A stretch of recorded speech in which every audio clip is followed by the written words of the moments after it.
Então, gente, boa noite, né? Meu nome é Luiz Carlos Afonso, eu sou administrador, né, de empresa, minha graduação. Para mim é um prazer grande estar aqui novamente. Eu tive já comentando aqui internamente que na década passada, entre 2000 e 2005, dei muitas palestras aqui, né, sobre temas que ainda são atuais, sobre educação à distância, sobre gestão do conhecimento, sobre terceirização em tecnologia da informação, né? Terceirização, então, um tema hoje assim que né, foi votado no Congresso, quer dizer, um tema que é bastante relevante, né? E hoje eu vou falar sobre redes sociais corporativas, como implementar, inserir, né, e aferir resultados. Isso é o objeto, né, de um livro que eu publiquei, fiz o lançamento na semana passada, né, na Livraria Cultura. A ideia é fazer aqui também um lançamento, apesar de ter poucas pessoas, né, a gente tem os livros aí, se no final, né, da palestra, se vocês estiverem interessados, podem adquirir. No dia 10, dia 11, tem um outro congresso, que eu vou participar, chamado CONIC, né? Aqui no final tem um slide que eu vou falar a respeito dele, e lá também vou fazer um lançamento, né? Que, enfim, é um terceiro lançamento, tá bom? Então, vou falar sobre as redes sociais corporativas, né? É a questão do livro. Bem, eu resolvi fazer o seguinte, né? Até para poder enriquecer mais a palestra, eu não ficar só atento à questão do livro, né? Porque o livro é uma pesquisa, né, que eu fiz, assim, objeto da minha dissertação de mestrado, e toda dissertação de mestrado você tem a parte que é a parte que a gente chama de fundamentação teórica, você tem uma parte que é a parte da pesquisa, né? O que você conclui da pesquisa. Então, sobre o livro, eu basicamente, assim, para fins dessa palestra, eu vou falar sobre alinhamento e conceitos, né, a evolução tecnológica, a internet e a comunicação, que essa basicamente é a fundamentação teórica para a minha pesquisa que eu fiz, né, da minha dissertação de mestrado. E essa basicamente é a sequência do livro, né? E aí, assim, a cada tópico desse, né, se vocês estiverem interessados, tem um microfone aqui, eles disseram que não há problema, né? Eu dou uma pequena parada, vocês falam, se vocês quiserem perguntar, eu acho que fica bem melhor do que deixar para o final, entendeu? Porque quando chega no final você nem lembra mais da passagem, né? Depois disso eu vou falar sobre outras redes, né? Vou falar sobre a minha experiência da RIPSA, né, que é uma rede interagencial do Ministério da Saúde, da qual, assim, eu sou o gestor, o administrador dessa rede, né? Eu trabalho no DataSUS, é a empresa de TI do Ministério da Saúde, e eu faço a gestão dessa rede. Eu vou falar sobre alguns casos, né, de alguns movimentos sociais, né, de redes que estão acontecendo por aí, quer dizer, fora redes, né, corporativas, e mostrar o estado da arte, ou seja, o que está acontecendo hoje no momento, né? Quer dizer, assim, né, para onde a gente está indo, quer dizer, que caminho a gente tem que tomar, né? Então, assim, vou fazer isso. Cada tópico desses, se vocês estiverem interessados, aqui tem um microfone, eu abro, né? Vocês podem perguntar alguma coisa, e se não, vou dando sequência, né? Bem, sobre alinhamento e conceitos, né? Primeiro, vou falar sobre comunidades e redes sociais, né? E aqui eu estou falando sobre comunidade e redes sociais offline, né? Ou seja, são comunidades e redes que não estão na internet, né? Porque as pessoas hoje não têm a mínima noção que a gente vive, né? É o que diz ali, por exemplo, comunidade e redes sociais com base territorial, né? Assim, a vida em comunidades, em redes, ela sempre existiu, né? Então, assim, a pessoa que frequenta uma igreja, ela está participando de uma comunidade, né? A família é uma comunidade, né? Enfim, vários grupos, teu grupo de trabalho é uma comunidade. Então, a gente às vezes não tem muito essa noção, mas elas sempre existiram, né? E aí, nesse segundo tópico, a comunidades e redes sociais sem referência territorial, né? O que acontece? A partir do momento que o mundo começou a crescer, né, vamos dizer assim, você começou assim a quebra de laços familiares, né? Ou seja, as separações começam a acontecer, a desintegração de pequenas vilas, né? Que as pessoas viviam em vilas, enfim, né? Em pequenos grupos, né? O crescimento dos bairros e das cidades e as condições de mobilidade física e social da humanidade. Então, isso fez com que você tenha dois tipos de redes. Tem a comunidade com base territorial, né, e a sem referência territorial. Né? Então, são essas duas diferenças. Eu estou falando ainda de rede offline, né? Não são redes que ainda são redes que estão na internet. Então, para você realmente entender esse processo, né, na internet, é importante que entenda esse processo. Então, alguns conceitos até que eu abordo no livro, né, nessa parte da minha fundamentação teórica, são alguns conceitos sobre atores, sobre nós, né, ou seja, relações que existem entre um e outro, os laços fortes e laços fracos, né, que existem na rede, os tipos de rede, né, a estrutura, a topologia, né, que você tem rede centralizada, rede descentralizada, enfim, você tem uma série, né, de conceitos bastante interessantes. Bem, depois a gente chega na questão da internet, né, que começam a surgir as comunidades virtuais e as redes sociais na internet. As comunidades virtuais, esse tema foi cunhado pelo Reingold, né? E aí você começa a ter a questão da comunicação mediada pelo computador, né? E aí você, basicamente, quando as comunidades virtuais chegam, você passa a consolidar, né, essa questão das comunidades sem base territorial, ou seja, as pessoas, né, distantes, elas já começam a ter essa possibilidade de se comunicar. Surgem também as redes sociais na internet, né, que ela te dá assim uma maior dimensão, um apoio à tecnologia, e começam a surgir novos atores, né? Aqueles atores que a gente fala lá anteriormente, que eram só pessoas, um blog, por exemplo, um link, eles são atores, quer dizer, entre você e um link e a informação, aquilo ali é um ator dentro desse conceito de rede social, né? Na internet. Bem, aí a gente chega às comunidades de práticas e às redes sociais corporativas, né? Que é basicamente o tema do livro, né? O termo que basicamente vem a ser a mesma coisa. Assim, se você quando pesquisa rede social corporativa, você não tem assim, muito assim, informação acadêmica a respeito, mas comunidade de prática tem, e acho que, sabe, tudo acaba sendo a mesma coisa. E esse termo da comunidade de prática, ele vem da teoria de aprendizagem e foi criado pelo Etienne Wenger, né, em conjunto com a Jean Levy, em 1991. Então, o Wenger, ele foi o meu principal teórico, né, um americano. Esse livro é um livro americano, né? Ele foi o meu principal teórico nessa minha dissertação de mestrado que deu origem ao livro.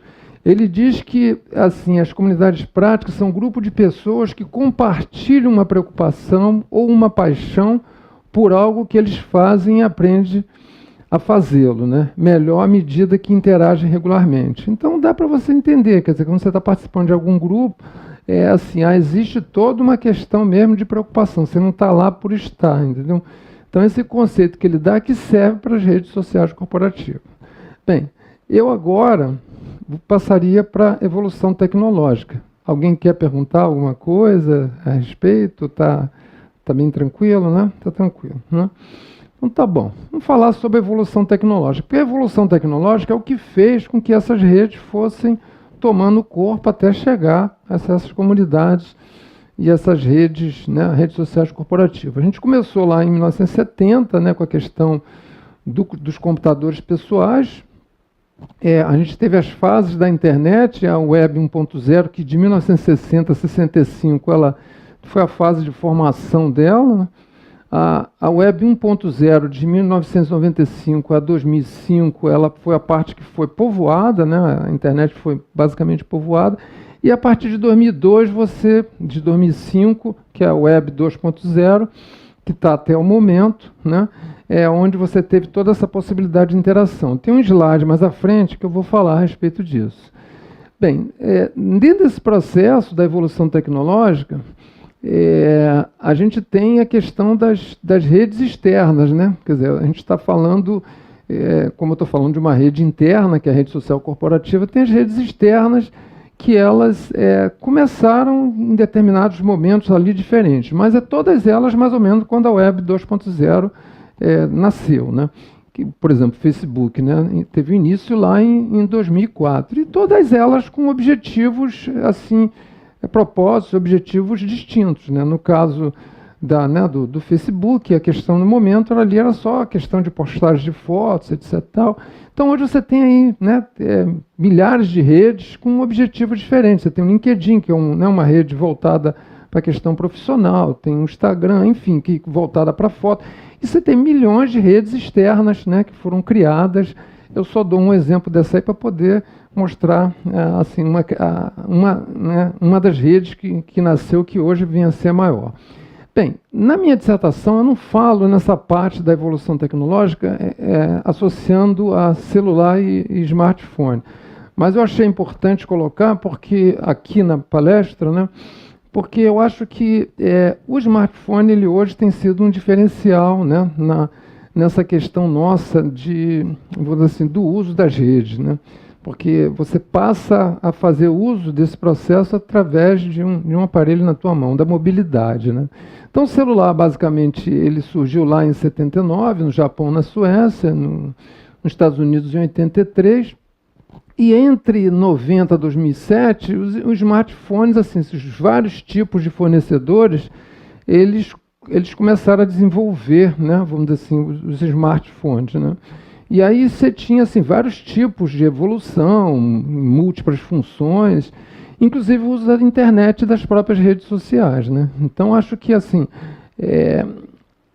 esse foi realmente assim, um grande salto que veio facilitar o processo, né, das pessoas automaticamente estar numa rede e estar fazendo muita coisa com o aparelho na mão e andando, enfim, circulando.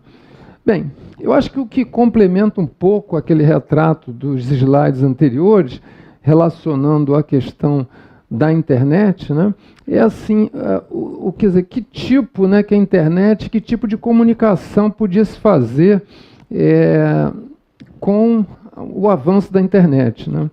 A Web 1.0 era a questão da interatividade, ou seja, como era aquele momento que ela estava sendo povoada, a gente chamava de relação de um para muitos, quer dizer, um era a internet, quer dizer, muitas pessoas podiam estar ali, você podia estar lendo um livro, a gente chamava de interatividade, né, que é diferente de interação. As pessoas podiam estar fazendo uns cursos ali, mas assim, era um curso que você respondia, né, uma instrução programada que estava no computador, etc. Tal. Quer dizer, hoje em dia isso já ainda existe, né, mas é a interatividade, quer dizer, é só a relação, né, do computador com você e vice-versa.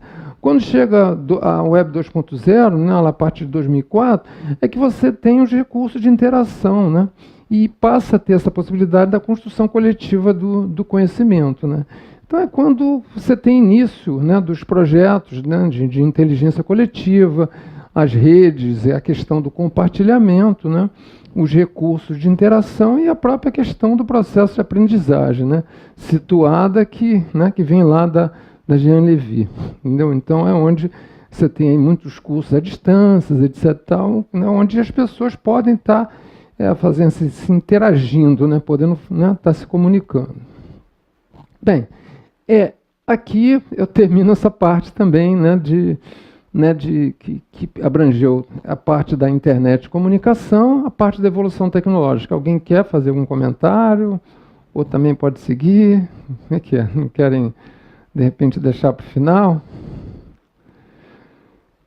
Então tá, então vamos seguir.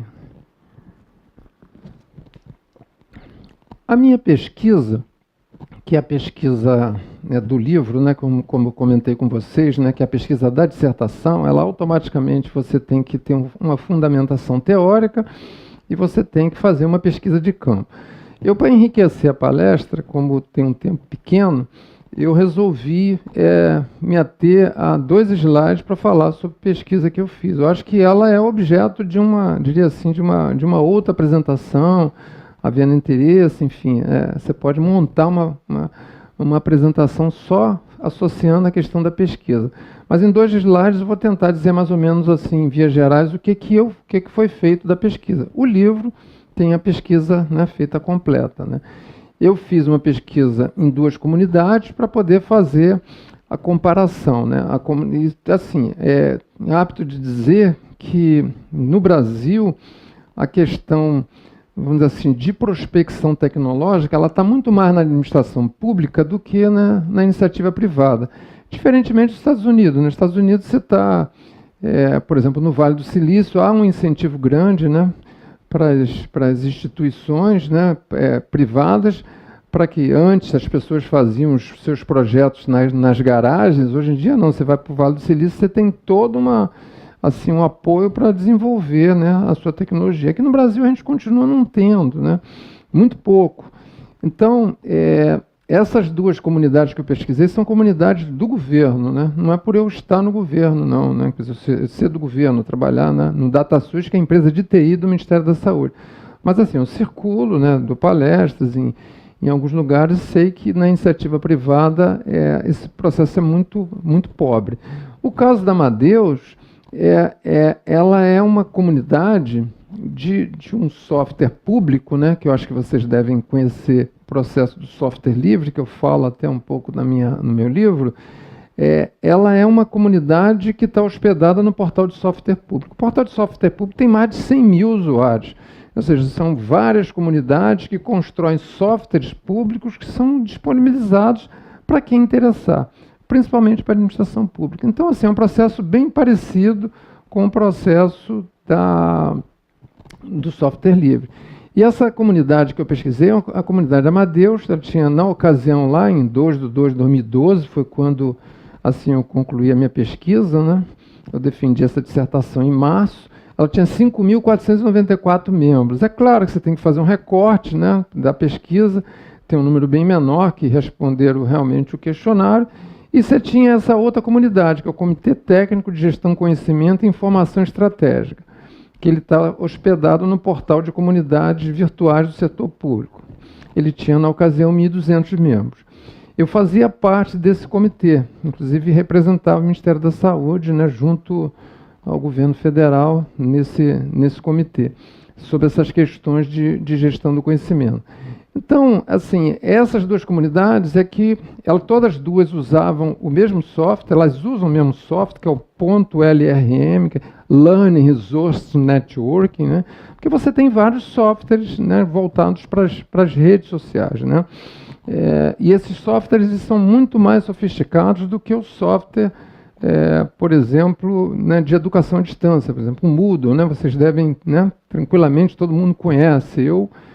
No próprio DataSUS, foi assim, uma pessoa que levou o Moodle para lá, né? A gente, a partir de um curso que a gente fez, a gente gostou, né, do software, enfim, a gente até então usava software proprietário, então não, vamos agora passar a adotar, né, o Moodle. E aí foi, né, técnicos começaram a pesquisar, etc. Então, hoje, na educação à distância do DataSUS, né, que atende vários órgãos do Ministério da Saúde, o software para a educação à distância é o Moodle.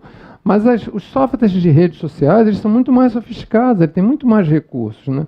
Então, esse aqui, por exemplo, o .LRM, ele foi criado pela Universidade de Valência, né, na Espanha, e tá, assim, várias universidades no mundo, né?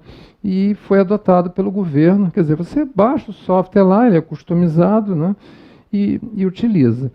O outro slide que eu tenho que fala sobre essa questão da pesquisa, assim, quais foram os grupos pesquisados. Então, você monta um questionário, né, que agrupa, né, por questões que você quer, claro, orientado lá pela sua orientadora, né, você monta um questionário. Eu usei um formulário chamado FormSUS, que é um formulário lá do Ministério da Saúde, né, do DataSUS, mas normalmente as pessoas acabam usando até os formulários do Google para fazer uma pesquisa, ele é ótimo, né?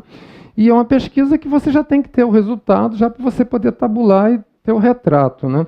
Então, essa pesquisa ela tinha 8 grupos, começando lá por baixo, por exemplo, a caracterização profissional e sociodemográfica do entrevistado. A ideia era assim, ter uma noção, né, daquele assim, pesquisado, quer dizer, onde é que ele morava, idade, renda, uma série de questões. Isso é importante para a pesquisa, né? Depois, em cima, o primeiro item, características gerais de adesão do membro à comunidade, para saber se ele estava naquela comunidade porque ele foi indicado, se ele estava naquela comunidade, se foi, né, se foi por uma questão voluntária. Então essas informações ela é importante, né? O engajamento dele, né, na comunidade. Então, no engajamento, você sabia ali se ele era uma pessoa que, por exemplo, realmente ele era engajado, quer dizer, ele era um membro da comunidade passivo, ou seja, que só lia, né, as informações, mas não um membro ativo que estava lá constantemente participando, etc. e tal. Assim, aí tem a situação da comunidade, quer dizer, a ótica daquele entrevistado, como é que ele achava que aquela comunidade ela estava, né, se ela estava bem, se ela não estava, enfim. O compartilhamento das informações, quer dizer, quanto que ele compartilhava, quanto que aquelas informações que eram compartilhadas para ele, elas eram importantes, né?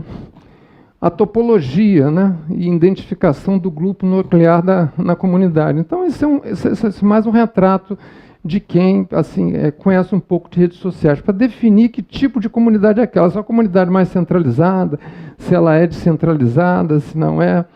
Os recursos que o ponto LRM oferece, né, utilizados pelas comunidades. Então, são os recursos. As comunidades, eu vou mostrar agora aqui a experiência da RIPSA, né, que é a rede que hoje eu trabalho, que faço a gestão.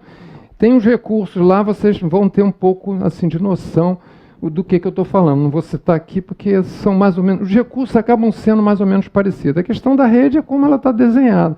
E tem a parte de comentários gerais, né, sobre essa rede. Né, que as pessoas eram, assim, era um tópico livre. Né. Bem, então vou falar aqui agora sobre a rede a qual eu sou gestor. Né. Tem mais 2 pessoas que trabalham comigo. E essa rede, a gente faz essa gestão dela há 4 anos. Ela tem 410 membros, né? A gestão dela é feita pelo Ministério da Saúde e ela tem 25 sub-redes, né? E aí, aqui tem algumas siglas que eu acho que não importa muito isso para vocês no momento, mas, assim, de ganho, de importância que eu tive com esse trabalho, tem tido, assim, se eu for contratado para poder, e mais à frente a gente vai ver isso, da importância, você está sendo contratado para implementar uma rede corporativa dentro de uma organização. A principal questão é como está estruturada essa organização. Se ela for uma organização que tiver muitos níveis hierárquicos, a gente vai ter muito problema, né? A gente está aqui numa casa de administração, sabe o que eu estou falando, né? De muitos níveis, né? E assim, o caso da RIPS ela é diferente. Entendeu? A RIPS ela foi concebida, vai fazer 20 anos, acho que ano que vem. É uma rede que tem membros, né, de várias instituições, e o principal objetivo dela é produzir indicadores de saúde. Então, você tem pessoas do IPEA, tem pessoas da Fiocruz, tem pessoas do IBGE, enfim, mas todas pessoas assim, de um nível assim, de conhecimento muito alto, né? Assim, pessoas PhDs, pessoas de um nível muito alto. O grande questão é o que eu vou falar mais à frente, que são pessoas também já, de certa forma, um tanto quanto maduras. E a dificuldade de trabalhar em rede, assim, virtual, ela é grande, entendeu? Mas, assim, de certa forma, tem havido, né, por parte deles essa predisposição da gente fazer esse processo. Quando eu entrei nesse processo, eles trabalhavam em rede, né, dentro dessa estrutura, mas assim, na base das reuniões. Então, a OTI, por exemplo, você vê cada item daquele lá, a quantidade de sub-redes que tem. A OTI é o órgão maior, que se reúne 2 vezes no ano. Então, você tem a maioria dos membros participa, você tem mais de 100 pessoas que participam de uma reunião. A Secretaria Técnica se reúne 1 vez por mês, também tem uma quantidade de membros. Então, assim, as pessoas, por exemplo, os CGIs, que são os comitês, né, de indicadores, você tem 7 comitês, cada comitê desses tem 30, 40 membros. E às vezes, aquele membro ele participa de uma outra rede. Então, assim, é um trabalho todo, sabe, assim, né, uma verdadeira teia, né, de aranha mesmo, bastante interessante. Né? Eu acho que uma apresentação desse estudo de caso da RIPSA é bem interessante. Ali, por último, tem a equipe de gestão da rede virtual, que, no caso, somos nós que fazemos a parte de gestão. Né? Os recursos básicos que são utilizados nessa rede, e que eu digo lá que o ponto LRM acaba sendo um pouco parecido, só muda um pouco algumas questões. Por exemplo, você tem a parte de comunicação, né? A parte de comunicação é quem faz, por exemplo, quem está fazendo a gestão no nível maior, fazendo esse trabalho de gestão e moderação, e cada, vamos dizer assim, moderador em cada, né, vamos dizer assim, cada sub-rede daquela você tem um responsável. Então ele passa a ser o moderador e ele também tem essa responsabilidade de fazer tudo isso. Então você tem a parte de notícia que se disponibiliza no site, né? Você tem, se você jogar lá no site, se RIPSA, né, na internet, você vai ver. Claro, vai ter pouco acesso porque não vai poder acessar a rede interna. A parte de calendário, que tem todos os compromissos. A parte de comunicado, que é enviado para os e-mails das pessoas. Então, isso são os recursos que a gente chama de recursos de comunicação. Essa parte, os dois itens seguintes, são itens que são recursos de trabalho. A parte de fórum, né, que todo mundo vê falar. A parte do documento colaborativo é o que existe de mais, assim, de mais top em termos de tecnologia hoje, o que a educação à distância não tem. O documento, hoje em dia, você pega um documento e vai trabalhar um documento em várias mãos, então você tem que pegar esse documento, digita, coloca ele lá, manda para as pessoas, salva, etc. As pessoas têm que abrir, cada um coloca a sua colaboração, se você quiser pode usar até aqueles recursos lá do Word, tudo.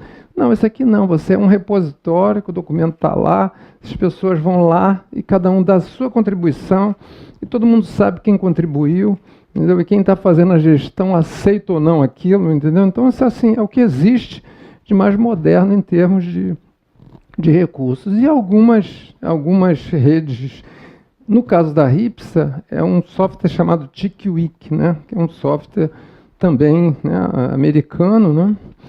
E a parte de documentos e imagens, assim, é um repositório, né, onde você realmente guarda os documentos, guarda as imagens.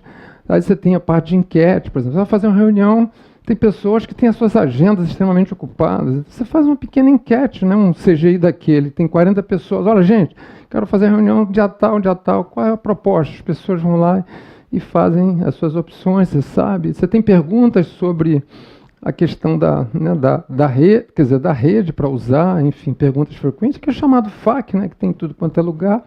E tem a parte de gerenciamento, né? A parte de gerenciamento é a parte que cabe a nós, né, que fazemos o gerenciamento da rede. Ou seja, para incluir, excluir o usuário, enfim, definir qual o perfil dele. Se ele é, por exemplo, um moderador numa sub-rede, ele tem um outro status, né? Então você tem níveis diferentes, né, de pessoas e até a criação, né, da sub-rede. Deixa eu só terminar essa parte que você faz. E assim, qual é o estágio dela hoje, né? Por ela ser uma rede assim horizontal, né, a gente já tem vários recursos desses, né, já implementados de forma podular, né? Quer dizer, quando a gente fala de forma podular, você tem assim uma determinada sub-rede daquela, implantou um determinado recurso desse, começou a usar, enfim. Então é assim que ela está evoluindo, entendeu? Sobre a RIPS é isso. Ele quer fazer um comentário, né? O microfone estava aqui, mas já não está mais. Mas a Atala, ela vai trazer.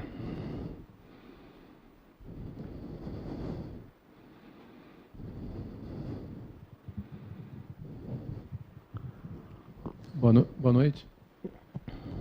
A pergunta que eu faço, achei muito interessante esse funcionamento dessa rede para troca de informações, conhecimento.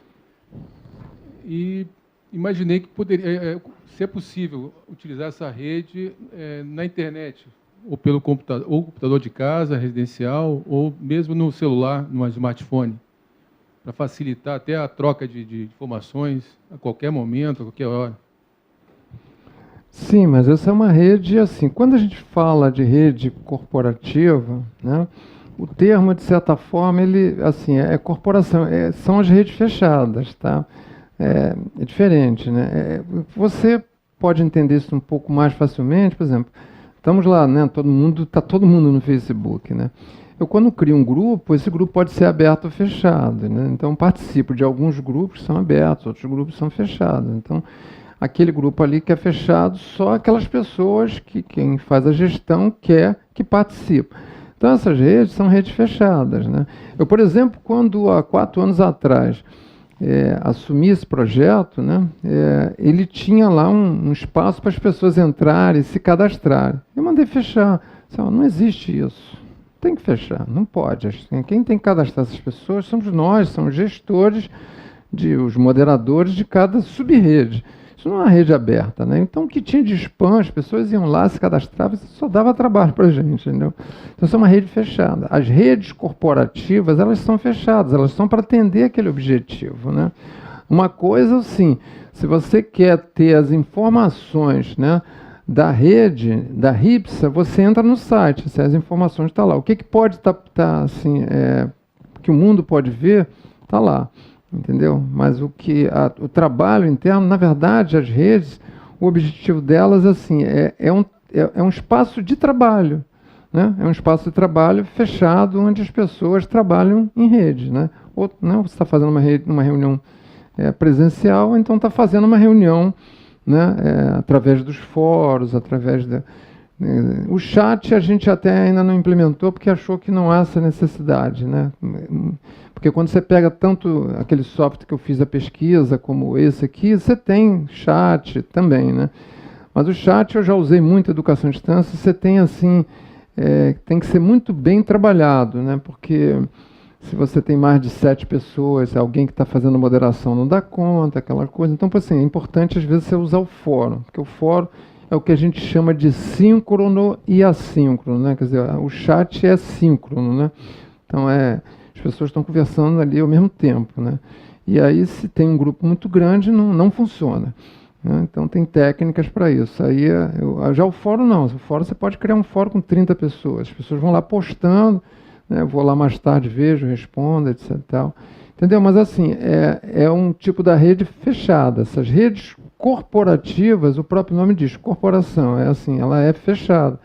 Ela não é uma rede aberta como qualquer dessas redes externas que você vê por aí, entendeu? Tá? Legal. Bem, agora, até para ilustrar um pouco a palestra, eu vou falar um pouco em 2 slides, né? 2, 3, se eu não me engano, sobre algumas redes externas, né? Redes externas que eu estou chamando de casos de movimentos sociais, né? A gente tem o caso do Uber aí, né? E assim, você tem algumas redes que você sabe que elas acabam nascendo, né? Vou começar ali pela do meio, por exemplo, consumo colaborativo, né? São redes, às vezes, simples, mas que, assim, são redes, né? O que está acontecendo hoje no Rio de Janeiro, né? As pessoas estão querendo se alimentar melhor, né? Assim, se alimentar com alimentos orgânicos, né? Enfim. Então, o que está acontecendo? Hoje você já tem aí você vai em grandes mercados, você tem algumas gôndolas que vendem alimentos, né, orgânicos. Você tem em algumas praças, aqui mesmo na Praça, né, Afonso Pena, tem, em outros lugares, Zona Sul, você tem assim, feirinhas, né, de alimentos orgânicos. E hoje, mas esses alimentos, todos eles vêm do interior do estado, né? E aí hoje já se tem na internet alguns grupos, né? Então as pessoas formam os grupos, né? E grupos de interessados por alimento A, B ou C, e você tem os fornecedores.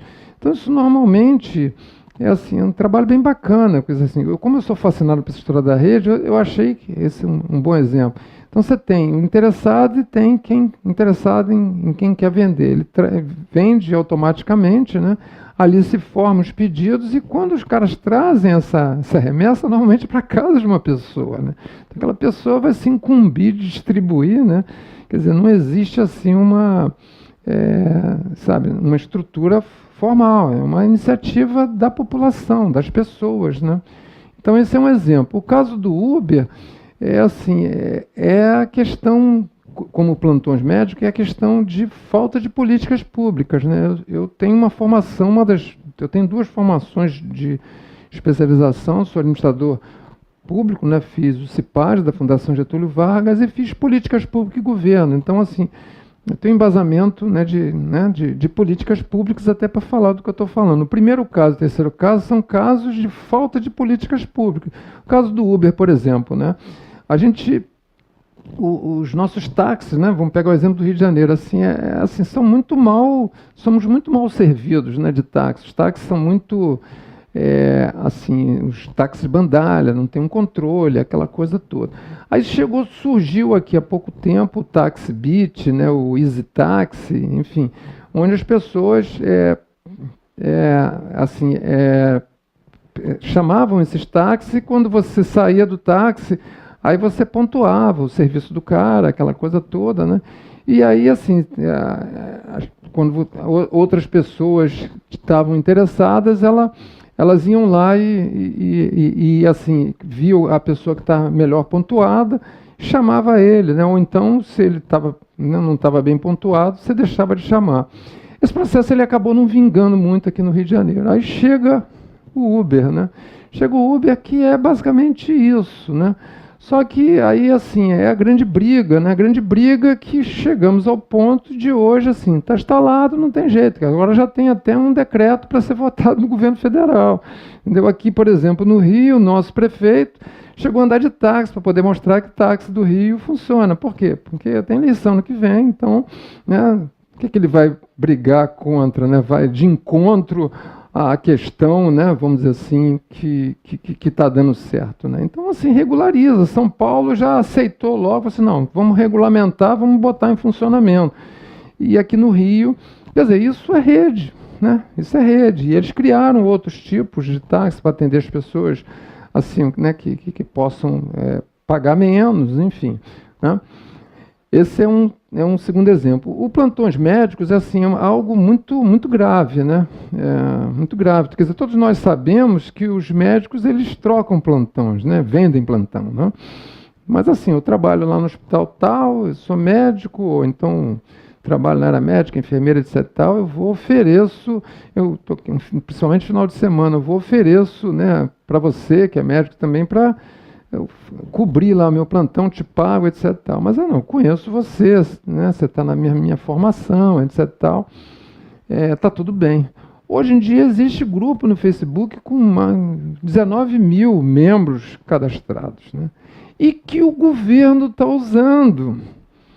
Quer dizer, o sindicato dos médicos, o CREMERGE, está criticando. Por quê? Tem que criticar, porque assim, como é que alguém vai lá, entendeu? Assim, oferece vaga e eu vou lá e aceito, está tudo bem. Quer dizer, que especialidade, quer dizer, não tem critério, quer dizer, é uma coisa assim, criminosa, né? É uma coisa criminosa. Mas o que é isso? É rede, mas o que é isso? É falta de políticas públicas. Então, na falta de políticas públicas, a população vai, se organiza e vai, monta, entendeu? Né, os seus processos. Então, são exemplos também assim de rede, né? Aqui eu trago, né, o que mais assim a gente viu acontecer de 2010 até 2013, né? A chamada Primavera Árabe, né, que começa lá na Tunísia, né, em 17/12 de 2010, e aí tiveram assim vários movimentos naquela região que derrubou o ditador, enfim, que aconteceu várias coisas. A gente sabe que hoje, lendo, tem muita coisa que voltou, enfim, mas é um movimento que saiu de baixo para cima. Aconteceu na Espanha, aconteceu nos Estados Unidos e veio acontecer com a gente aqui, né, no Brasil em 2013. Né? Eu não vou muito à frente disso, não. Eu agora aqui vou botar 2 slides e vou pedir para vocês fazerem um comentário a respeito, né? Esse slide e esse aqui, né? Esse slide, eu vou assim dar uma pista, né? Esse slide tem uma bandeira, né? Tem uma faixa. Esse aqui tem várias faixas. Alguém assim consegue fazer algum comentário a respeito dessa situação?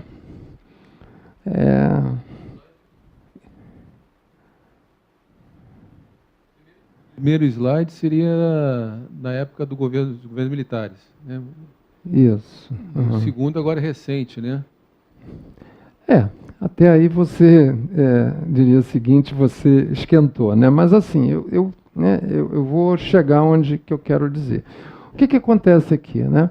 Isso é uma faixa de 1968, movimento estudantil, né? Tem uma faixa lá bem clara, escrita Baixa Ditadura, né? Povo no Poder, né?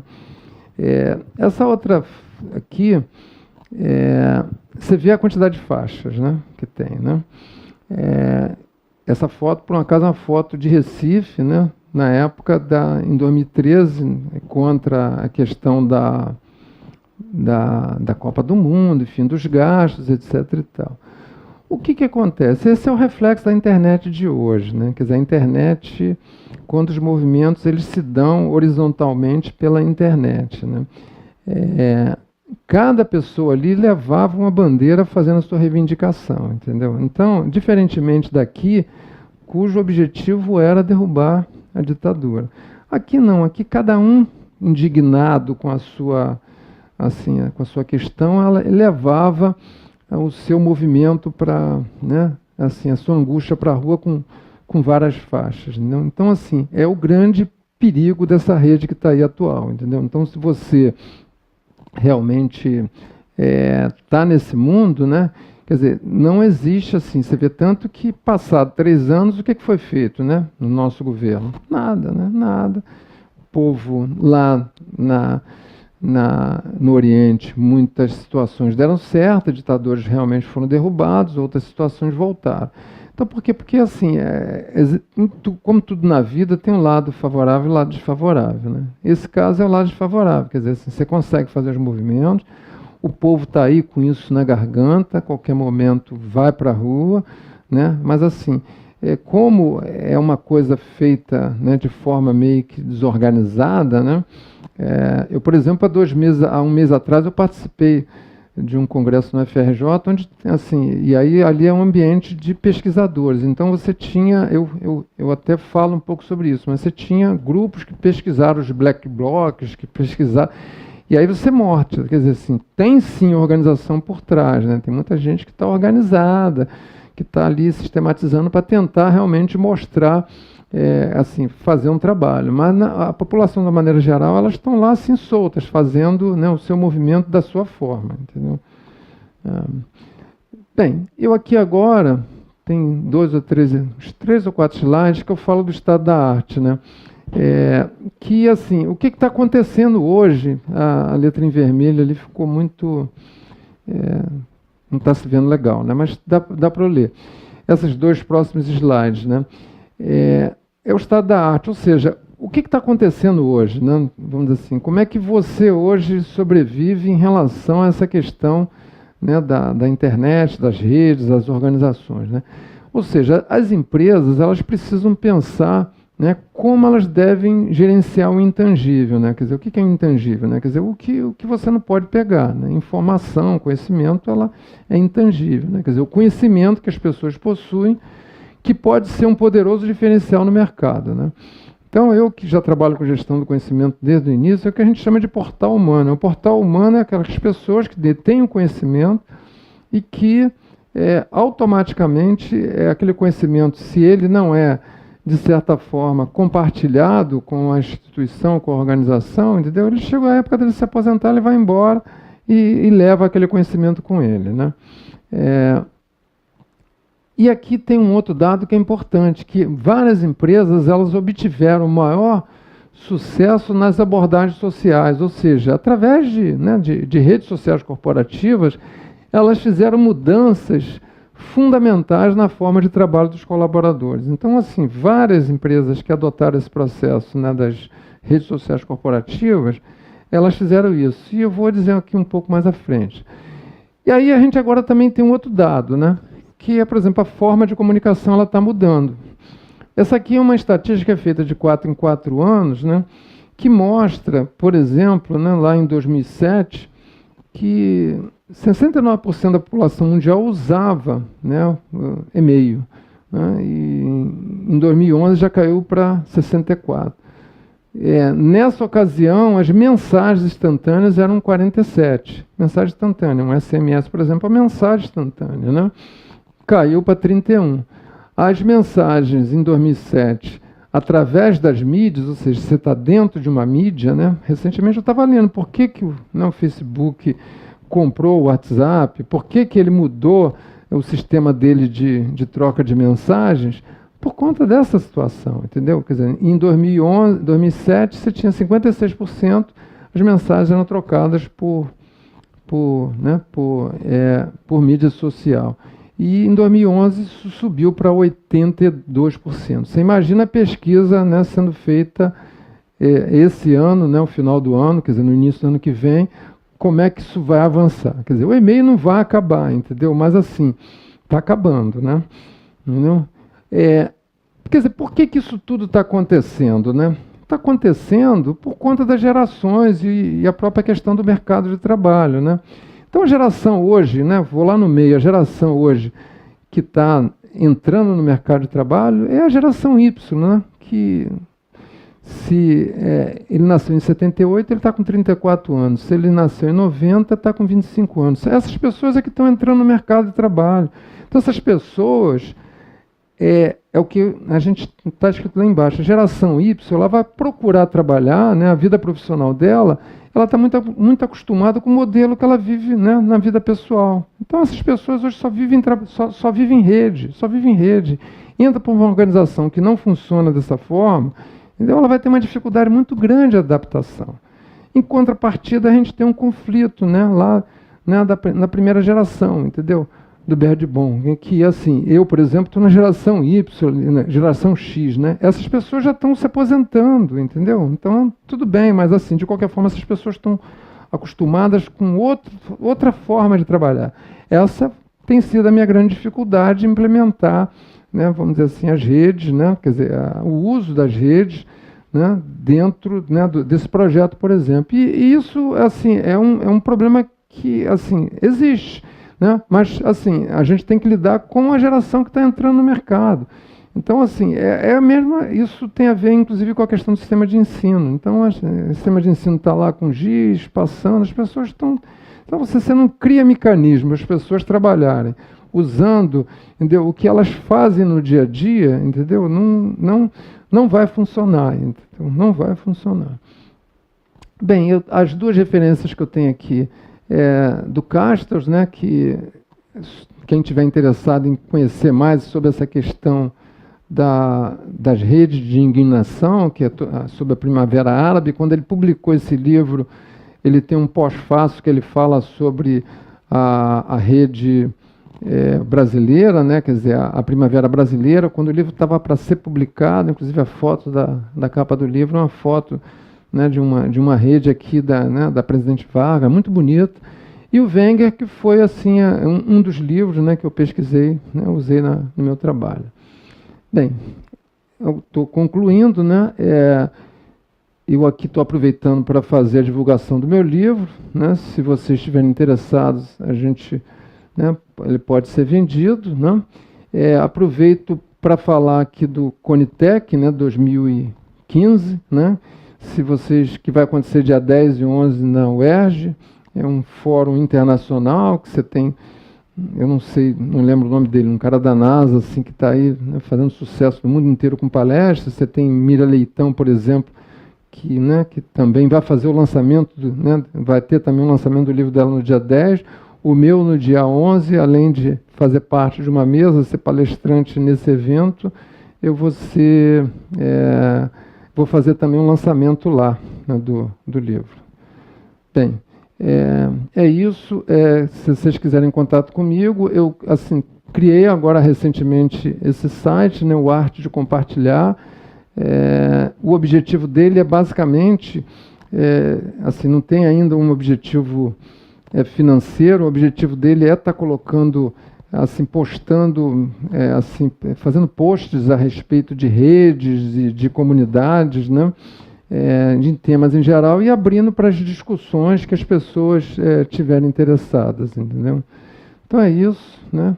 Estou aberto aí para perguntas que vocês quiserem.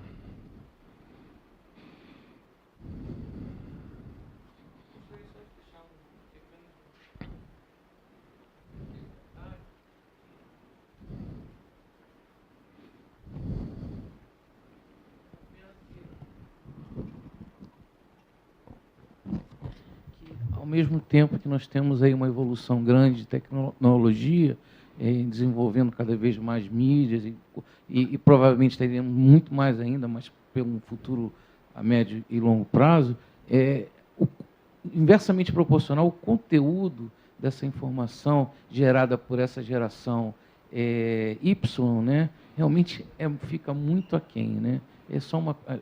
Ao mesmo tempo que você tem uma evolução da tecnologia, você também tem um conteúdo que é gerado dentro dessas mídias que ficam realmente muito aquém do que poderia se melhorar também, né? É apenas um comentário aqui que eu quero deixar. Isso é verdade, né? Eu acho que essa geração ela tem muito dificuldade em produzir, né? Por exemplo, se tiver que escrever uma...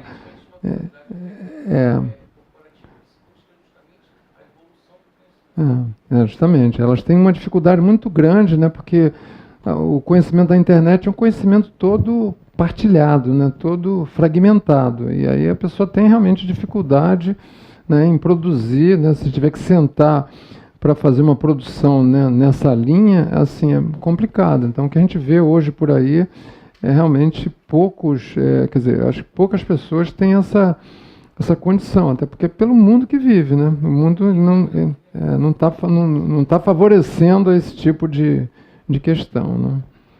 Não querem fazer assim mais algum comentário? Boa noite. Estou fazendo pós em docência, pretendo me tornar professor de administração, e eu vejo hoje que a parte do ensino vem pedindo muito para se criar um professor criativo, proativo, pegar a parte crítica do aluno. E com a evolução da tecnologia, eles veem, como o amigo falou, eles pegam aquela informação e transmitem em rede, sem saber se é verdade, sem saber o fundamento dessa questão que está se colocando para milhares de pessoas ver. Isso tem dificultado muito na hora de pegar um aluno para fazer um trabalho, quando se pede para fazer, como o senhor falou, escrever um livro, ou escrever uma própria redação, sai com uns textos abaixo da média, com um ensino não está saindo com um ensino qualificado. E minha pergunta para o senhor é em relação ao ensino da EAD. Como o senhor vê, como administrador, como a administração enxerga a formação do aluno da EAD? Olha, eu não tenho o conhecimento, né, de como funciona o ensino da EAD, mas assim, colaborando com o que você está colocando, né, é verdade que essa é a forma que as pessoas têm utilizado, né, mas assim, você não pode, hipótese alguma, né, buscar textos na internet e submeter para as pessoas trabalharem de forma compartilhada, né, como é o mundo que a gente vive hoje, porque aquilo ali, quer dizer, que fonte é aquela, né? Então, assim, não é uma fonte verídica, né? A gente, assim, quem esteve na academia, eu não tenho interesse em fazer doutorado, eu tenho 3 especializações, sou graduado, né, administração tem 3 especializações e agora esse mestrado, mas acho que eu não gostaria de fazer o doutorado porque gostaria de estar trabalhando um pouco nessa área, né? Até por conta já, né, da idade, acho que vou passar muito tempo, tem pessoas que dizem que não, mas assim, eu consigo falar isso com toda a propriedade, porque convivei com muitas pessoas e convivo com pessoas que estão lá na área acadêmica, eu vivo nesses dois mundos. Assim, o primeiro passo, quando as pessoas, às vezes, fazem uma pesquisa, é a Wikipédia, né? Então, assim, você pode estar pesquisando alguma coisa lá no Wikipédia e pensar em submeter, assim, para as pessoas. Mesmo assim, aquilo não é referência, entendeu? Então, os textos, eles têm que ser textos referenciados mesmo. Você vai, por exemplo, você quer artigo, você vai lá no Cielo, você tem, né, vários repositórios aí que são informações fidedignas. Então, assim, por uma questão mesmo de urgência, né, vamos assim, de correria, as pessoas acabam fazendo uso desses recursos. Vai lá, pesquisa sobre um determinado tema. Não, você tem que forçar vamos dizer assim, né, o aluno, né, o aprendiz, né, no caso, a trazer essas informações com referência bibliográfica, né, porque senão entendeu, ele não aprende a trabalhar da forma correta. Então, quem é que disse isso, né? Uma pessoa qualquer que você tem milhões de pessoas aí na internet dizendo tudo, né? Então, não dá para ser assim, entendeu? Eu vou me informar melhor sobre o EAD, mas eu não tenho, assim, não tenho condição de estar te falando. Mas, assim, eu acho que estou, de certa forma, assim, indo ao encontro que você acabou de falar, entendeu? É que acho que o futuro daqui para frente, até na própria universidade, vai ser o estudo à distância. E a passos largos, que já em muita universidade já está se utilizando. E para minha formação, quando eu acabar a minha pós, eu vou fazer a minha licenciatura, já é para trabalhar na IAD. Uhum. Mas eu queria enxergar como administrador, como a administração hoje, o CRA, enxerga esses alunos formados pela IAD. Eu acho que o curso à distância, né, eu estou dizendo assim, eu comecei a trabalhar com educação à distância, né, já lá quando a Web 2.0 começou, lá em 2003, 2004, né, aliás, precisamente em 1999, você tem uma ideia. Eu comecei, tinha um colega nosso que ia se aposentar, ele pesquisava sobre essas questões, e a gente formou um grupo e começamos a trabalhar. Então, nós de certa forma, que eu digo, as instituições públicas acabam sendo um pouco pioneiras, né? Então, a gente tem muitos colegas nossos lá que saiu de lá e foi para o mercado, né? Foi para a UVA, criou a Universidade Corporativa da UVA, né? A Universidade à Distância, tem pessoa que foi para a Estácio. Agora, sim, existem cursos e cursos, né? Entendeu? Então, assim, por uma questão de atender a esse lado comercial, o processo acaba não sendo da forma como a gente gostaria que fosse, né? Quer dizer, eu acho que, né? E os cursos são meio que jogados mesmo, né? Aí fica muito essa questão da época da internet, né? De quando ela começou, entendeu? Da relação de um para um, entendeu? Eu mando um texto para você, você é obrigada, entendeu? Não existe processo de criação de fórum, onde as pessoas trocam. Isso tudo demanda tempo, né? Isso tudo demanda recurso humano, né? Você não tem fórum, não tem chat, então as pessoas, né, isso não é economicamente viável para as instituições financeiras que estão aí querendo, na verdade, ganhar dinheiro, entendeu? Então é muito crítico. Agora, você tem cursos e cursos, né? Então, assim, isso deveria ser avaliado para poder... você tem condição de fazer tudo, né, que você faz presencialmente à distância, né? Você tem. E assim, o ideal, inclusive, desse processo não é nem que ele seja totalmente assim à distância, que ele seja híbrido, entendeu? Então você tem até alguns momentos presenciais, né? Você trata de questões à distância e traz uma ou outra questão assim no nível presencial, entendeu? Então acho que tornaria o curso mais atrativo, né? E mais interessante, entendeu? Bom, obrigado. Queria agradecer aí a presença de vocês, né? Se alguém tiver interessado em adquirir o livro, dá para fazer aí por uns R$40, R$45, pode ser feito, né? Esse livro hoje ele é vendido pela editora Publit, né? Ele vende sobre impressão sob demanda, né? Que hoje em dia você não tem mais essa coisa do livro físico, né? Você vai lá, compra o livro, em 10 dias ele está na tua casa. No caso do Conit, que eu vou ter um lançamento um pouco parecido com esse que eu tive agora lá na Livraria Cultura, a própria editora vai acertar com eles como vai fazer. Nesse caso, são assim algumas sobras, né, de livro que eu tive da venda, procurei colocar um pouco a mais, pensando até nessa possibilidade aqui, sem ter que envolver a editora. Mas o livro no site ele é vendido a R$51 e pouco, e está chegando ele em forma de e-book, né? A Livraria Cultura também vai vender ele em forma de e-book. Tá bom? Então, agradeço a vocês aí, tá? Muito obrigado.